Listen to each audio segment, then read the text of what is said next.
Do you want to talk about Small Axe? I know Stephen hasn't seen it yet. Yeah, but do it. You guys are caught up on that. Sure. Okay.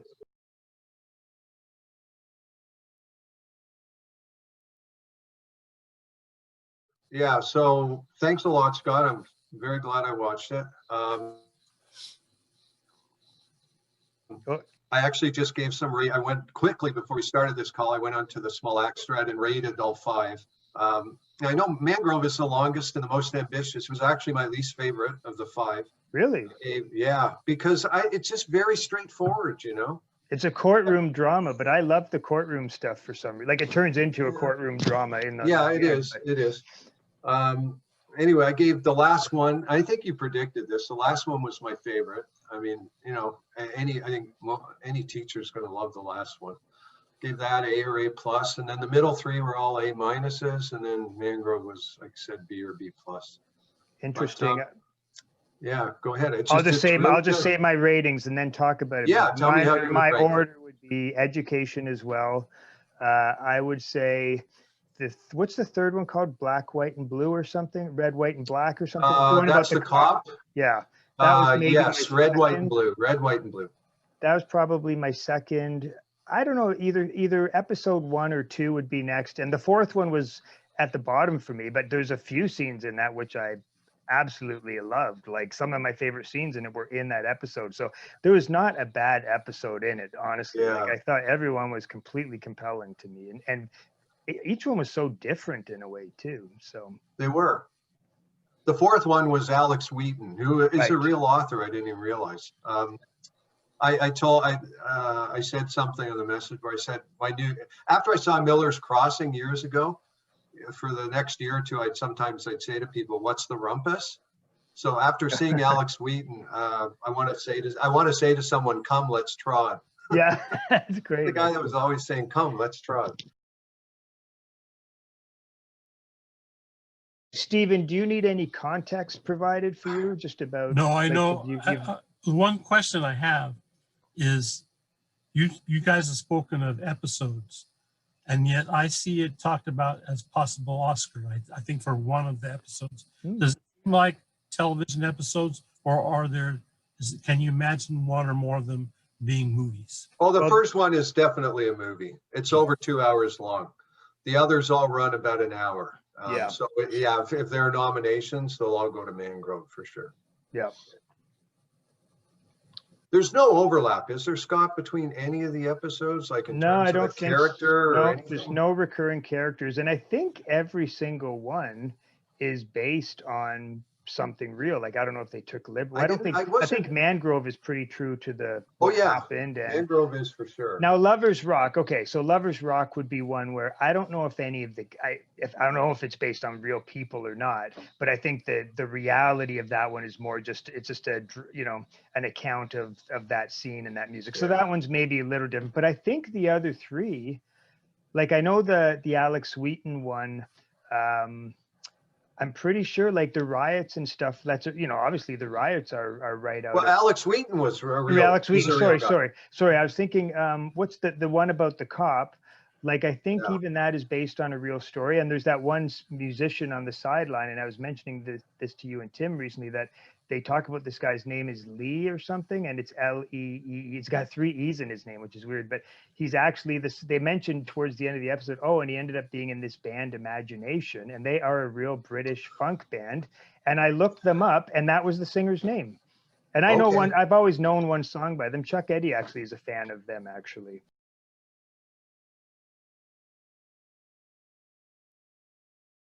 Education, I think I did read that, like, that whole school thing where what was it called, like subhuman learning or something? That seemed very real. Yeah, the kid was fictional, but the backstory seemed like something that actually happened. Yeah, so that's all I meant by that comment, that I think it's all based on a certain amount of, in some cases, historical reality, and trying to present a non-fictionalized account of stuff that really happened, or a fictionalized account of stuff that really happened. So, no surprise, a lot of great music.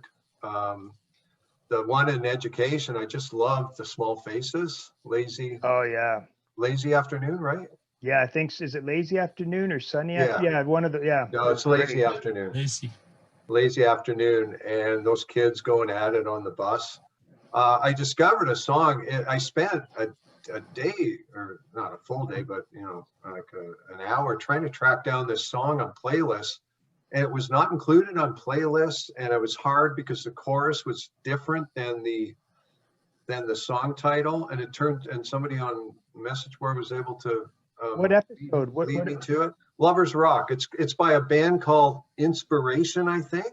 Oh, I don't know. Here, just talk about the music, Scott. I'm going to find it right now. Okay, well, I mean, I'm sure there's two songs that we already talked briefly about. One, the use of kung fu fighting is great.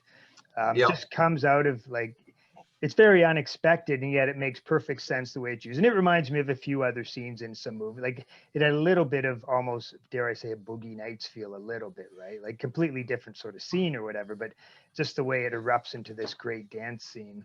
The Al Green, How Can You Mend a Broken Heart? That was excellent. Now, I said to you, Phil, and am I correct, do you think, or do you agree with me that I thought that had a little bit of a ooh, child, boys in the hood? Yeah, it was, yes, it was the Father key with scene. the son, right? Father and son, it did. I see what you mean now, yeah. And I also agree with you that they cut the other Al Green song too short, Tired of Being Alone. Yeah. The one very funny scene, although it kind of ruined it a little bit, and it's not with the actual soundtrack, but you must have laughed a little bit in the final episode with the that really lame teacher doing House of the Rising Sun. Oh, I want to write about that. It was hilarious. But it went on so long. But maybe that was the point, right? Like it was supposed to irritate you almost. But I thought two things killed me about that. Number one, I thought it was maybe a sly reference to School of Rock. I mean, he does sort of look like a bit of that, yeah. And the punchline was so great. I don't know if Stephen will watch. I don't know if I should ruin the punchline. I'm not listening. Okay, that's good. where he goes, so does everybody know who wrote that? Yeah. This guy is so clueless. He doesn't even say Bob Dylan. He says the Eric Animals. Burton. Yeah, or the Animals. Yeah, that's hilarious. And the kids are they're all like totally tuned out, except for the girl that made the animal noises. She's sitting there at the front. She's like so immersed. I love that. Now, the one last thing I can think to say about the music, I'll just say this quickly, is Lovers Rock obviously has been touted by a lot of people just because the music is so interesting in it. And I do like the big song, and I like the way it's used. What was it? Silly Games. I'd never heard it before. I've gone back. Oh, where they all did the a cappella. That was and good. It's amazing just how long he holds the scene. Yeah. Eh? Like I've never seen a scene like that in a movie before. But the one that really got to me, and I don't think it's your type of thing necessarily, but I love that really sinister sounding dub song that played after that. And the dance floor was getting really was on the edge of a weird kind of violence or something. And I've actually listened to that song several times since. And I thought that was just so well done. I thought it was excellent. And I thought he was trying to make a very explicit connection between reggae and punk, which, was obviously did kind of go together in 77, and I thought that's what was on his mind. Yeah. Lovers Rock, to me, I liked it a lot. I thought it was a breaking the waves type of film, breaking the waves rule. What's the plot of Lovers Rock? There is no plot. It's a bunch of people go to a party. Yeah. And and he would have two people hook up at a party kind of thing. And, long songs and the Silly Games was great. That long extended a cappella. So the song I was thinking of, which comes right after Silly Games, it's the Investigators' Turn Out the Light. So is it something they use like the DJ plays it and stuff? Yeah, when they're they're slow dancing, and the chorus goes. I asked somebody when I was trying to get some help identifying it. The chorus goes, "Tell me what you think of me, baby," but the song is called "Turn Out the Light."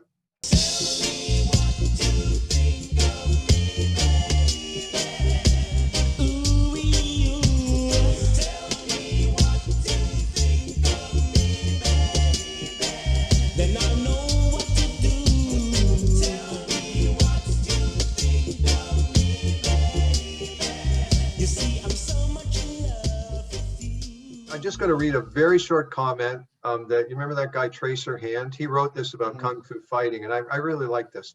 I love the Kung Fu fighting bit, and I loved that. Sorry, I'm trying to get our Zoom screen out of the way here. I love that it kind of exploded.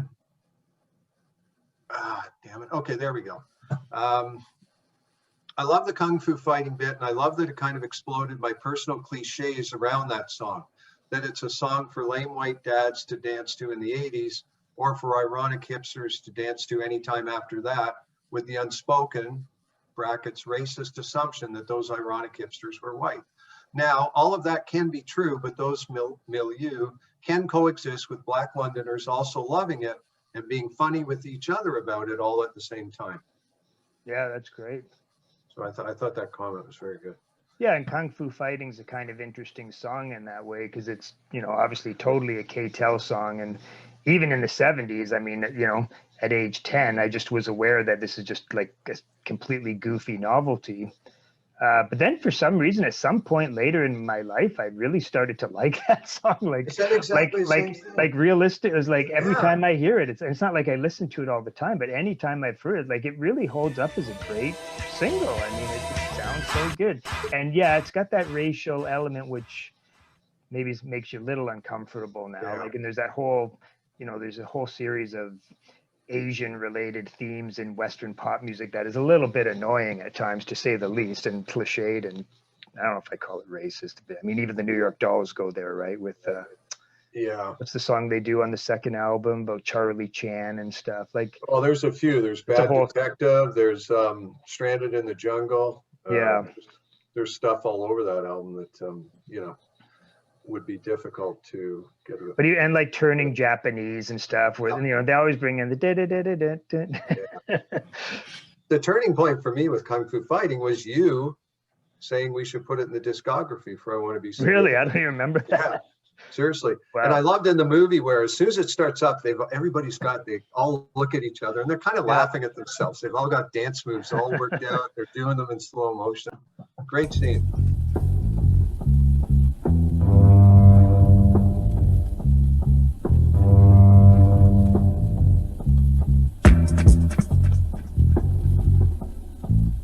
Just really draws you in. I mean, I thought that was a phenomenal series, and that was a great episode. No, I think so. And this is something Stephen, I'm sure, knows about. It's a good time to bring it up. Do you ever read Armand White's Better Than list?